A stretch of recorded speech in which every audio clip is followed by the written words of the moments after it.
ஒரு நபர் உங்களுக்காக எப்பவும் டைம் ஸ்பெண்ட் பண்றாங்க. நீங்க எப்போ என்ன கேள்வி கேட்டாலும் அவங்க உங்களுக்கு ரிப்ளை பண்றாங்க. உங்க கால் எப்பவும் அட்டெண்ட் பண்றாங்க. உங்க மெசேஜ்க்கு ரொம்ப வேகமா ரிப்ளை பண்றாங்க. அவங்க உங்க மேல ரொம்ப அக்கறையா இருக்காங்க. நீங்க எப்பொழுது லைஃப்ல விழுந்துட்டாலும் உங்களுக்கு கூட இருந்து சப்போர்ட் பண்றாங்க அப்படின்னா, அவங்க சும்மா இருக்காங்கன்னு அர்த்தம் கிடையாது. அவங்க உங்களுக்கான ப்ரையாரிட்டிய குடுக்குறாங்க அப்படிங்கிறத நீங்க புரிஞ்சுக்கணும். அவங்க உங்களுக்கு கொடுக்கக்கூடிய இந்த விஷயங்கள் என்னைக்கோ யார்கிட்டயோ அவங்களுக்கு கிடைக்காம இருந்திருக்கலாம் அப்படிங்கிறதையும் நீங்க புரிஞ்சுக்கணும்.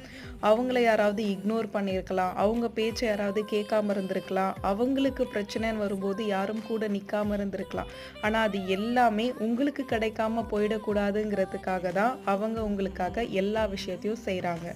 அப்படி உங்க லைஃப்ல யாராவது இருக்காங்களா? அவங்கள என்னைக்கும் மிஸ் பண்ணாதீங்க. அவங்கள எப்பொழுதும் கூட வச்சுக்கோங்க. அவங்க இருக்கும்போது தெரியாது. இல்லன்னா அது ரொம்ப